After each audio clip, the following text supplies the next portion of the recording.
What's good, Yes. family? Yo, what's up, y'all? Welcome to another episode. What's going on, brother? Hey, chilling, man. Chilling. Had a great event last night. We was up in Jersey. They had an event for Sir. Allah's Paradise. That's Unc and them. They got a clothing brand they just dropped. A bunch of vendors was out there. Huge turnout. So that was a nice event. A good amount of people showed up. Was interested in, ThinkinGenWealth, building financial literacy. It was awesome. Sir, that's the name of the game, bro. Love that went good, bro. Wish I could have made that, Yeah. John, but we out here, y'all. We out here in person, not just on the social medias. Nah, you already. You already, man. What's the word today, man? I know we got a lot to unpack. Yes, sir, Ski. So today, yo, what we finna do is we're gonna do our weekly recap for the upcoming week regarding the stock market. And this is typically a video that we always record for only our Discord. We don't really share anything as far as a full video to the public, but this will give you an insider look of what it looks like to be in the Discord and what resources you're gonna get. Here's a brief example. We're gonna give y'all one of the weekly reviews that we do every week for our Discord. So this is your one chance to see what it look like. You feel me? Nah, that's a real fact, bro. Hey, if y'all wanna get a little sneak peek, this is the video right here. Yes, sir, Ski. All right, so that's a breakdown Let's of get it. formula for y'all. Typically, what we do is we start off going over the fear greed index and go over some of the brief news that happened the prior week regarding the stock market. Then we get into some economic reports of what's coming out this week and what to expect, and maybe some earnings that's coming out. And then for the end, we go over some of our stocks that we're keeping an eye on because they're strong companies that are traded at a discount. So I'm saying, so without further ado, let's get into it. I'm finna share my screen real quick. All right, so first we got the Fear and Greed Index. As y'all can see, we in greed. You know what I'm saying? We're at 59. And it's interesting because it wasn't too long ago we were sitting in extreme fear when as Iran war force kicked off. Um, Yep. but this will give a brief overview of what's going on. Essentially, last week everything was just a deal is in works. You know what I'm saying? When it comes to Iran and everything that's going on, that's been the overhanging Right. catalyst for the market because oil is it's not over $100, but I think it's at like 98 a barrel, 96 a barrel, and that's Mm-hmm. the overhang. That's the inflation piece that's affected a lot of us as consumers and other people and other countries. There's a lot of smaller countries that are struggling because of this war as well. So the fact that we're allegedly getting closer to a deal and news is coming out about that is a positive catalyst for the market. So I think that's kind of why we got in this area a bit. Feel me? That once we get rid Yeah. of that, I think we can go higher for sure. Yeah. Nah, for sure, bro. I mean, we definitely got here pretty fast, and that just goes to show how fast the market could run, especially nowadays. So a lot of people are saying like, "Yo, it may take a while for us to get back to where we were." Not in today's market. All it takes is one one news to drop, and you can either drop fast on the market or you can go up fast on the market. So as what you see, that's literally what happened. This last couple of months. That's a fact, bro. That's a fact. We was damn near in correction territory when this whole thing first kicked off. So you're absolutely right. That thing could just like that. It's based off of any tweet, any news, anything. So I mean, we shall see though. A lot of this has been going on for a while now. Negotiations been going on for a while now. I think the war has lasted a lot longer than people expected. So Yeah. hopefully it comes to a close. But yeah, we can't predict the future. We can just go off of what we see in the charts and the earnings. You feel me? Right. Right.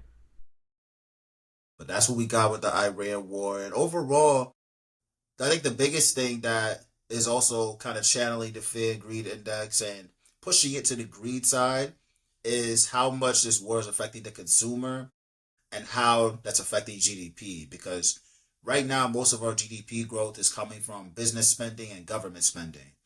Business spending being AI investments, the Amazons, the Microsofts, the Metas, all these companies putting up billions upon billions, almost $1 trillion into capex for AI, building up these data centers. That's really leading the way when it comes to GDP growth. But the number one thing that's been trailing that hasn't been doing that well is us consumers, like us spending our money and building up GDP, and that makes up 70% of it. So I think another reason we're kind of in this green is the fact that we're getting closer to a deal and we're already having so much business and government spending going. And eventually, when this war ends, I think people are pricing in the consumer is going to get better because inflation isn't going to be that bad. And then we're going to spend more. And then imagine where GDP goes from there. So Right. it's kind of future pacing a bit, in my opinion. But I don't know. I feel like that's why we could be in this greed index for sure. Yeah, for sure. I mean, it's definitely a good amount of factors playing into it. And just for everyone to know, like, I could definitely break down like what's happening now with the Iran war because that's kind of what everybody's thinking about, especially with gas prices nowadays, bro. Yesterday I was in Jersey. Mm. Gas out there was around like 430s, 450s, but I thought it was going to be more expensive out there. When I came back home, I wasn't even looking at the gas prices. It was like 480 out here. I'm like, what? Wow. So yeah, we almost had $5 a gallon, family, and that adds up, especially for the people that's on the roads, traveling, doing hour commutes to work. Like that starts to add up, and it takes a real toll on your pockets. But I know for the U.S. and Iran war news, they're saying that they are closing in on a deal that will extend their ceasefire by about 60 days and lay the framework for discussions on Iran's nuclear program. That's what mediators are saying, right? So these details, they include, number one, this would include a gradual reopening of the Strait of Hormuz, which is like the number one thing that we really want to see. So that news alone, if this is legit, you may see the future start to, gradually go up from that. And we may start to see some new all-time highs if that is the case. Because another 60 days, you're talking about 2 months of, clear runs. The market would like to hear that. And you ain't got to worry about news for 2 months, especially with this administration. Is always something every other day. Second, says it would also include a commitment to discussing the diluting or handing over of Iran's highly enriched uranium. Now, family, we all know these precious metals, materials, everything is super important when it comes to the AI narrative. So if we were to have full control over that aspect as well with uranium, that puts us at another advantage when it just comes to that AI race, especially when we're coming to reverse in China. So that's another big deal right there. Third, the U.S. would ease its blockade of the Strait of Hormuz and agree to sanctions relief. And then fourth, the U.S. would also begin a phased unfreezing of Iran's assets. So, both sides are nearing a memorandum of understanding to extend the ceasefire. The only thing we could do is wait and see. And hopefully everyone agrees to the terms. They want to stop this nonsense happening and people start making more money. That's the rundown of it. Mm. And the administration wants that. The administration knows they're banking off of a strong stock market that's been performing, relatively well up until this, under them. So they know they need to get that situated. They know that's going to be one of the only ways they get when the midterms and all that. So we Mm-hmm. shall see though. For me, Mm-hmm. boom. Facts, bro. But yeah, bro. After that, we also got goddamn economic reports. I'm about to share my other tab real quick. So for economic reports, this is just a brief overview of what's happening and what's going on within the market to expect for the next week. Monday we got Memorial Day, so the market gonna be closed. So everybody stay off your phone. Don't be looking at futures all day. Let's take a little break. Um, All it right. be bad, bro. I be trying to look and I'm like, damn, it's closed. I'm feeding, but we can't be feeding the Uh-huh. stocks. It's wild, crazy. So, but Tuesday I think is gonna be an important day for sure because of consumer confidence coming out. And to give y'all a brief understanding, consumer confidence is super important in my opinion because it ties into consumer spending. And again, that makes up over half of GDP. All right. So if the consumer's not confident, they're not going to spend. If they're not spending, GDP is not growing. If GDP not growing, that could mean a pullback in the market eventually, especially if we get 2 negative quarters or we're officially in a recession territory. I don't think that's going to happen, Mm-hmm. but just speaking how it could be. You know what I'm saying? Mm-hmm. So Mm-hmm. consumer confidence, personally, I think we're going to get a mess because again, inflation, oil, bro, it's about to be $5 a gallon in over a CT. You see what I'm saying? It's damn near 450 in Jersey. People are bad with this oil stuff. I was talking to my mans the other day, and there's people actually like really strategizing different ways of transportation, even though they do have a car, just because of gas, bro. So I don't think it's gonna be Mm-hmm. good. I think it's gonna be rough on consumer confidence. Now, do I think that's gonna affect the market? Not really, because earnings have been really good. And Yeah. shoot, the market knows that the consumer's cooked right now. The market knows inflation's bad right now. The market knows that the job market is not the best right now. It's already priced that in, so I don't really see us reacting too much off of a negative report off of this. Yeah, if it wasn't for earnings, we would have been messed up right now. Facts, facts. Especially after Big Dog Nvidia had smacked the doggy out of earnings last week. Yeah, if they were bad, I agree, bro. I'll be bad. Um, Yeah, for sure. and then the 2 year no auction, that's important, but I think the big ones are really the 10 year and the 30 years. But 2 years is important as well. Um, ADP employment change weekly on Wednesday. It's not really too big of a report. Not really too much going on Wednesday. Thursday we got PCE. Feel me? So for everybody who don't know what PCE is, it's essentially the main thing that the feds use to dictate where interest rates are going to go. So if core PCE is too high, most likely we could see no rate cuts or a rate hike. If core PCE is low, we could see rate cuts. Now, PCE is not going to be low. It's not going to be low because oil is wild crazy. CPI the other month was wild crazy. PPI was even worse. So this PCE report, I don't think it's going to be really good. I think it's going to be relatively bad. But again, I don't really see that changing anything because the market knows inflation is bad already. But I do think the market is not pricing in the potential of a rate hike rather than no rate cuts. I don't think we fully Hmm. priced that in yet. So depending on how bad this report could be, I think that could cause some volatility for sure on Thursday, bro. Yeah, Kevin Warsh got his hands full, man. He don't have to make the decision and he don't have to set the tone early. In fact, you're going to have to set the tone. And the Fed minutes actually came out last week, now that I'm remembering. And those Fed minutes were talking about rate hikes and the potential of no rate cuts this year, or maybe one. I think it was none actually for this year. So if Kevin Warsh already is a hawkish type of guy and he's walking into Fed chairs that are already hawkish as well, I could see a rate hike for sure. But at the same time, we know how Trump is, and we know Trump is. We see what he's trying to do to Big Dog Jerome, you know. So I don't know. There could be some politics playing into it as well, but again, we shall see. But overall, if we talking the numbers, I'm not mad at a rate hike potentially. I'm not gonna lie. If we're talking for the economy, Mhm. then we got GDP from Q1 quarter over quarter. GDP again 2% is 30. I think anything above like anything that's positive right now is 30. I don't know if we get a beat. That's because the consumer is not looking too good for Q1 right now. But I definitely think it's still going to be in a positive way. So we're not going negative on GDP, which is good. Durable goods orders don't really mean much. I ain't gonna lie. Initial jobless claim is going to be important, but the peoples know the job market's not looking too good right now. So I don't think it's going to cause too much volatility in the market. The big thing really is going to be PCE. That's going to be the big thing. It's going to tell us exactly where we could expect any rate hikes or no rate cuts. You see what I'm saying? And people are preferring no rate cuts rather than hikes. And then goddamn Friday. Friday we don't got much. We got Fed Chair speaking, PMI. But PMI, it's not really gonna do too much today. I think the big thing's Thursday. Big thing Thursday, PCE and what's going on. So that's gonna be the super important stuff for sure. Yeah, if you scroll down real quick, just want to that Sunday. Oh no, that's Fat Waller. All right, never mind. That still could be a sleeper though. So still, we want to low key pay attention to when the Fed is speaking because it's going to start making some movements because um bro just got in the office, right?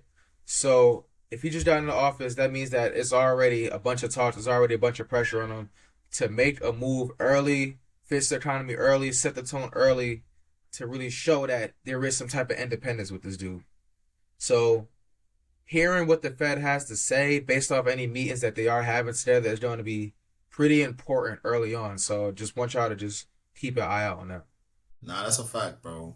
I ain't gonna lie, that's a fact. Any insight we can get is gonna be sturdy. Yeah. Shoot, man. I don't know. It's interesting times. It's interesting this all happened right before midterms, man. So we gonna see, bro. Yep. Yep.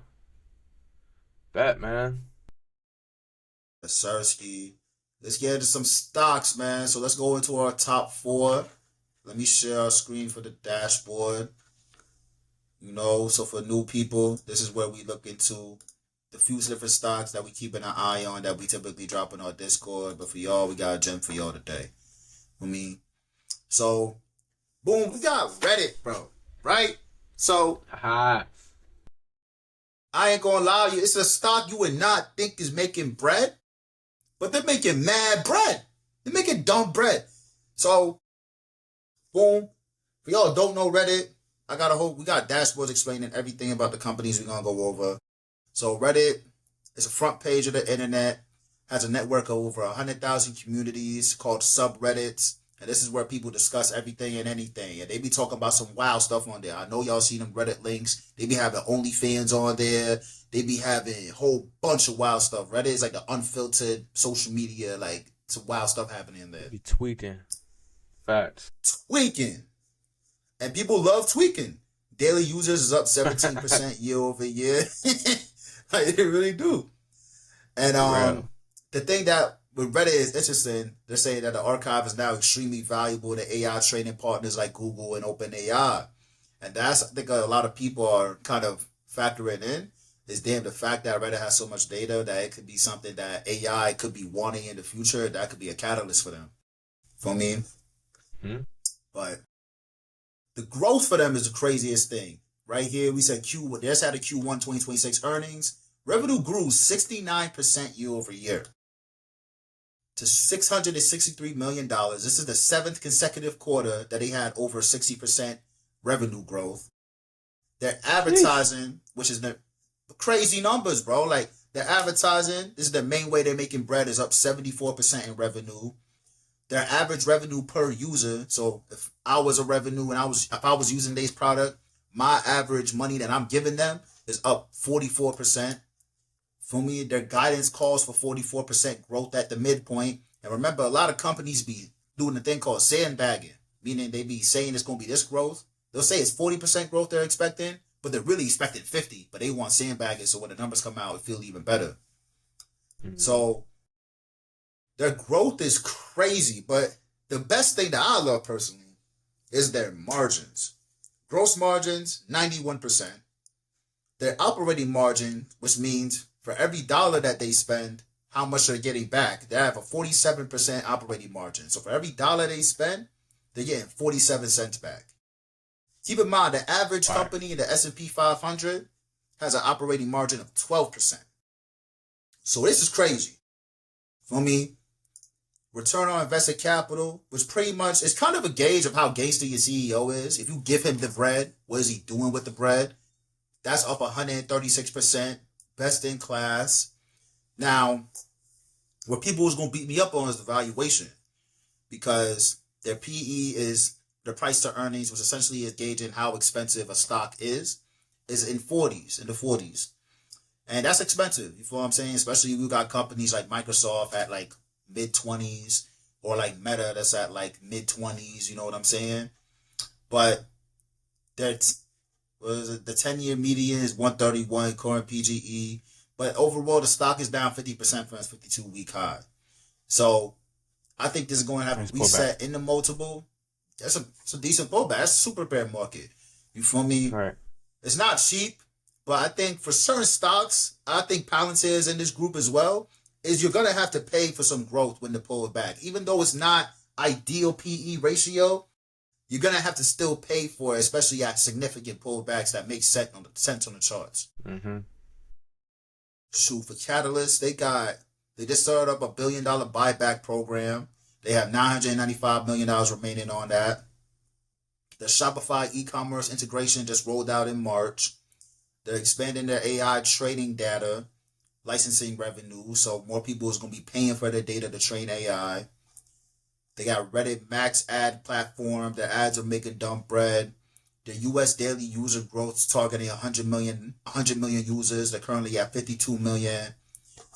There's a lot going on for this company, long story short. Now, the risk, like I said, is high volatile. The beta is at 1.85. And beta is pretty much saying how much volatility you could expect into a stock. Anything above that 1 is pretty volatile. I'm not going to lie. That means a lot of people are talking about it. It's not just us. But the scary thing that people hit on is 95% of their revenue is coming from advertising, right? Now, that's scary because what happens when there's a pullback in the overall economy and people aren't spending that much on ads? Same with like a Meta. People say that about Meta.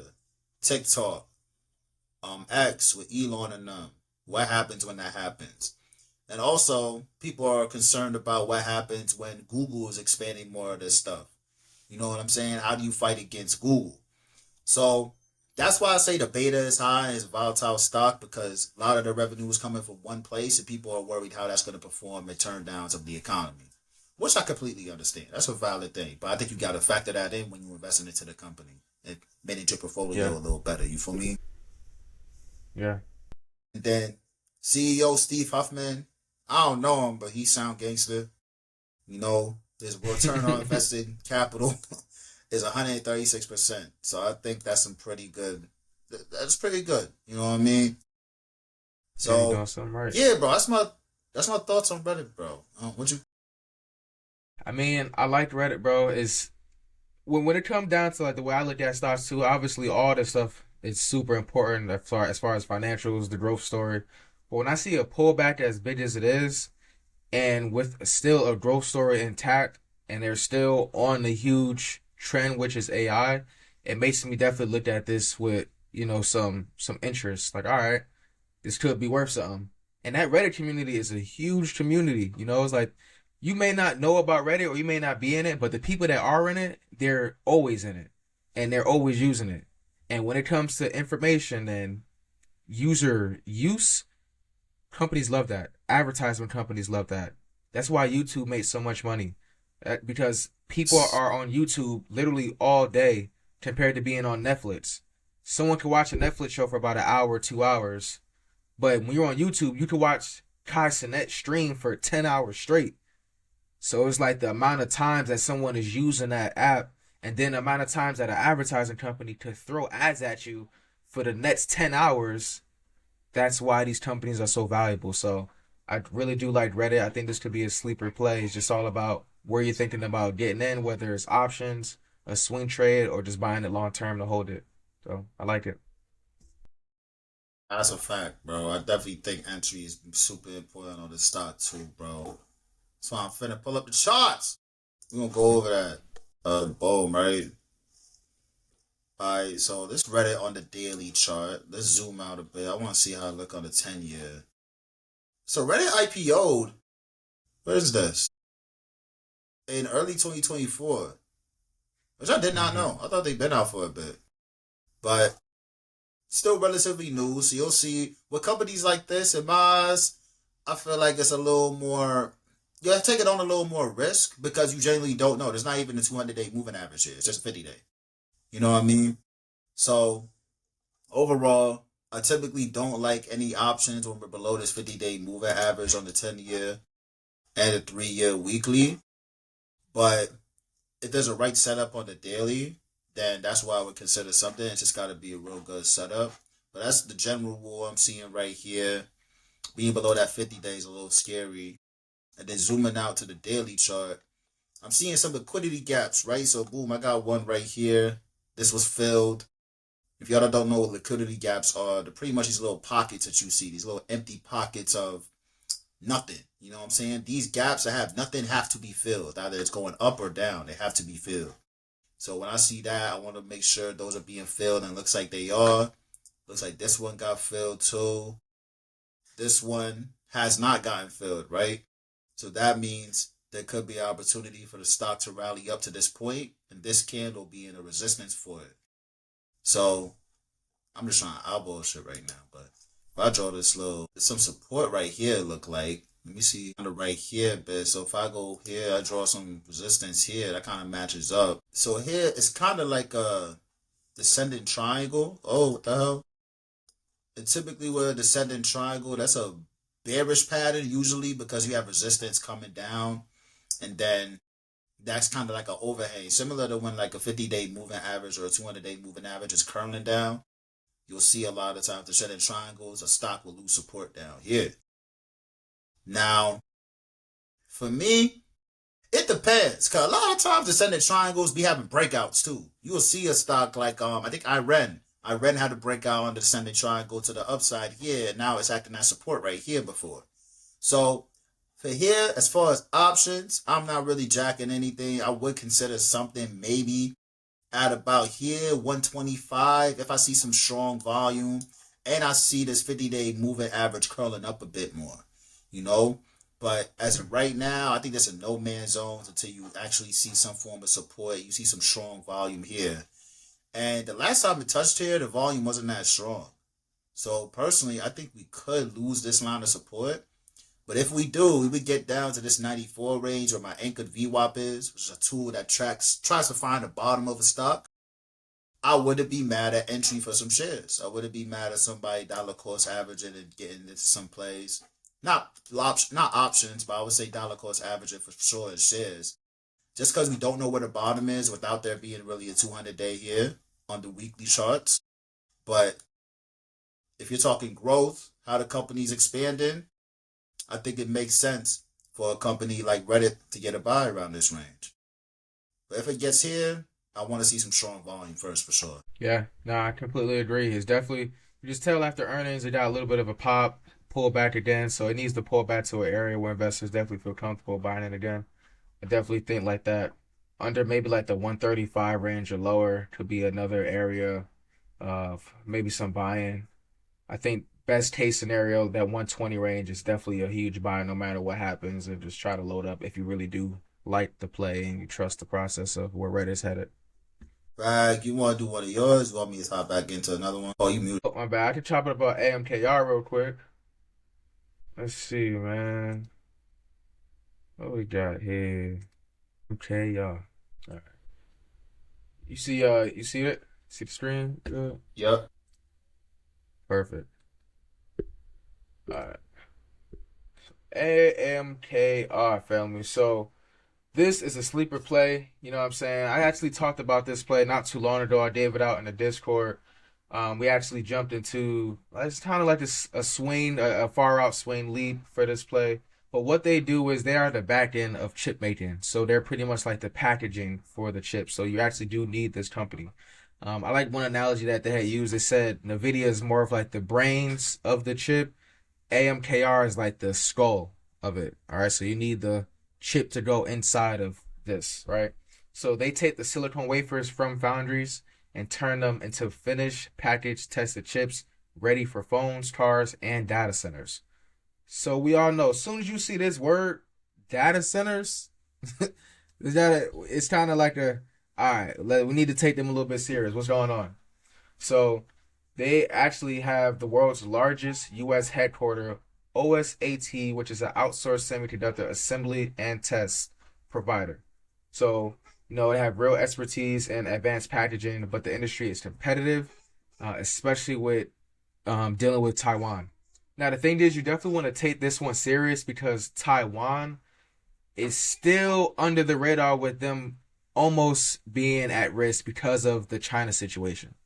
So if anything does happen with Taiwan, with China, it's very possible that, this company could be a real big competitor, So we all know we don't want to see a monopoly, which is what Taiwan kind of has. Taiwan is almost like a monopoly.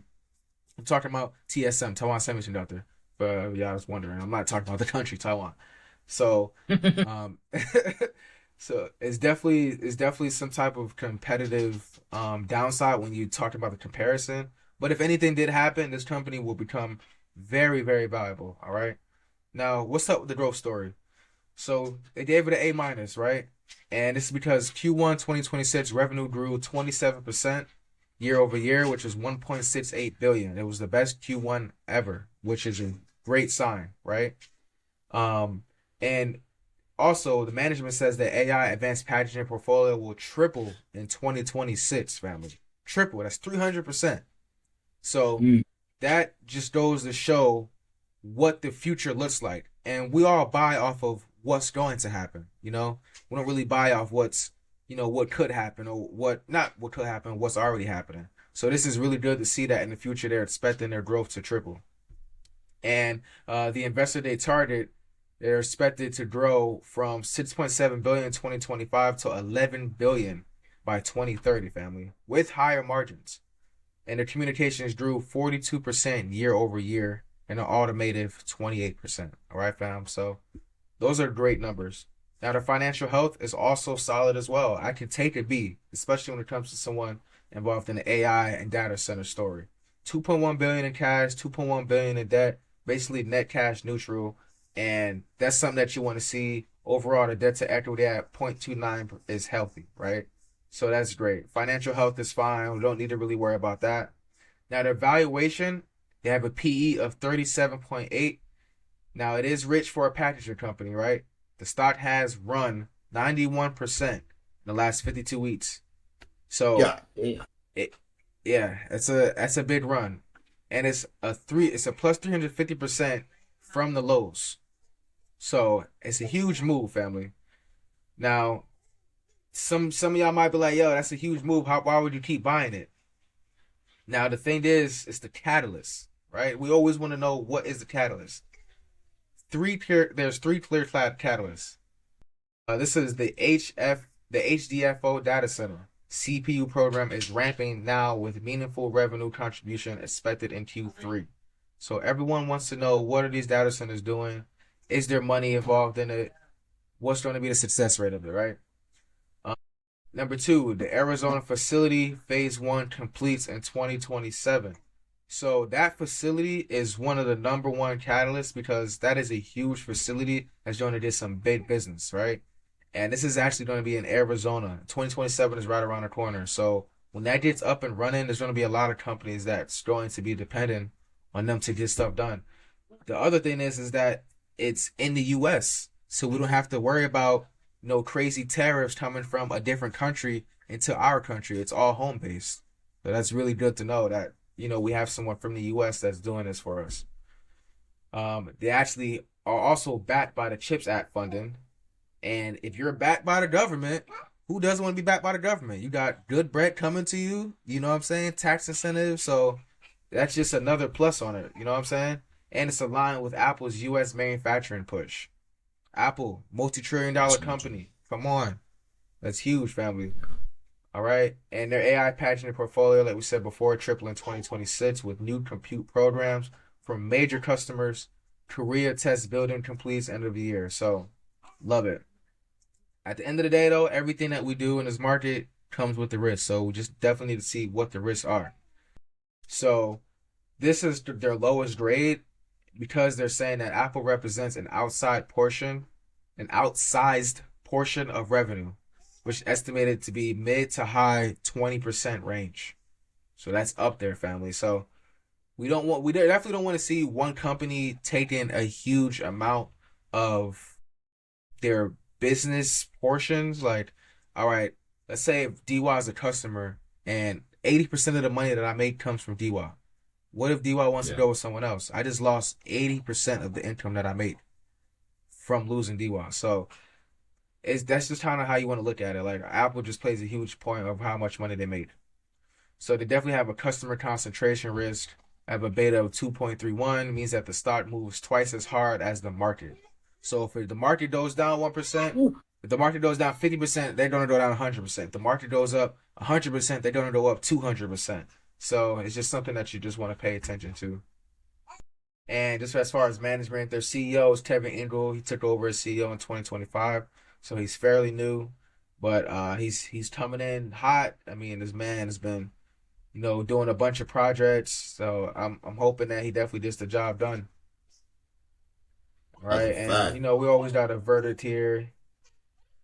It's AI, fam. I don't know what else to say. What my pops always said, this one said, you can't make America great without the chips. You just can't.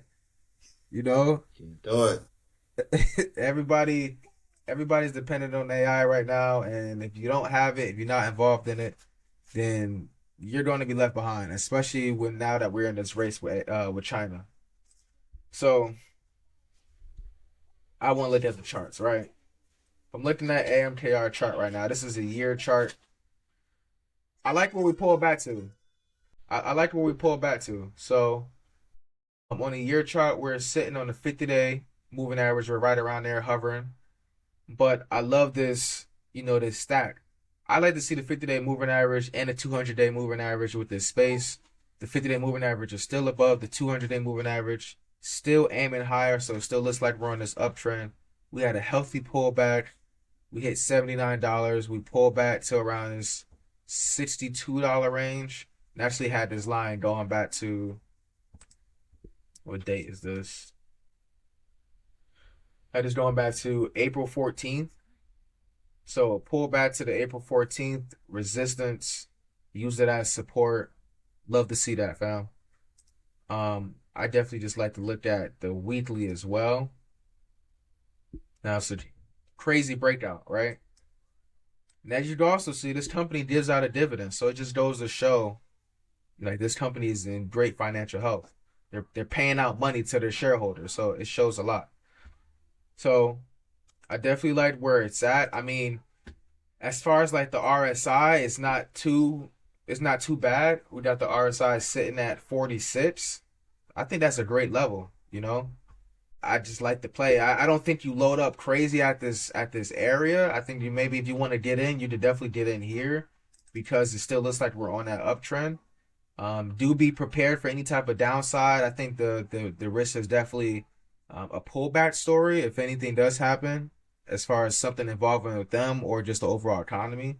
So that is some risk with it, the pullback story. And then if you also look at the MACD, we definitely had a cross back in on May 1st. So I don't see the reversal yet happening. But if you did it now, you're still getting in early. You can always load up more if you just want to just get your feet wet, just start off with one contract or start buying some shares. That's a Yeah, that's fact, all I got bro. for him, man. Yes, sir. I ain't gonna lie. I like Amcor, bro, and like I think it's also one of those plays, like you said, where you have to be prepared to average in to the downside. But the thesis is there, and the fact that they're partnering with the big dogs, they kind of are in position to win regardless. So I jack Right, that, bro. right. Good looking, yo. Yeah, it's a sleeper. We did this play out in the Discord. Y'all want to see it? Let's see. Yeah, sneak peek of what we got in here. Yep, so we did about the 75 call, January 2027. So it's not doing too bad. It's kind of just right in that mid range. So I only started off with one just because of where it's located. And if you like to play, you can definitely load up as you want. But if we did another pullback, I may get some more of these. Just Let's did it. go. Just did it. Show yours. Yes, sir. Honestly, too, bro. I feel like we gave mad sauce, bro. I think. What you think? Yeah. We should do the other two. Yeah, I mean, yeah, we did a sauce out. Let's let them handle that. See how Okay. everybody think about it. We'll drop another video on the other two. You know? Yeah, facts. Yeah, we drop another two. But that's a quick insight for y'all what it looks like on a weekly recap. We're going over these stocks. We're going over what comes out in the week. And we're going over what the overall thesis is when it comes to the market through the Fear and Greed Index. So, feel me? Yeah, I wanted to show them how we cooking. Like, fam, where can you go when we giving y'all all this sauce? Like, look at the dashboard. Look at the quality. Like, you're not getting this nowhere else. You can't Swear. type this on your internet and find this, fam. Like, we making all of this for our community. You know what I'm saying? Like, and we not asking for $200 a month, $300 a month like most of these discords do. $50 a month. We're not asking for that. So the fact that you can get all of this, we're giving you the information every single week, and we're actually making it that where we could give you information for day trading, investing, your 401k, your Roth IRA. Like, it's so many different avenues and there's so many different just communities that we are touching. If you're in a 60 and up age range, we got something for you. If you're 30 to 60, we got something for you. If you're a teenager and you're just looking to get started, we got something for you too. So, fam, even if you're not interested in it, send it to somebody that is, because we're definitely the community for anyone that's just looking to get in the game and just make it make sense for them. That's why we here, fam. That's a My fact, fault. bro. That's a fact. We here for y'all, man. Y'all let us know if we got any questions in the comments or whatever. And make, hey, like bro said, we doing this for everybody. So you want to tap in with the Discord, join the team, tap the link in the bio and link tree, whatever. We here for y'all, man.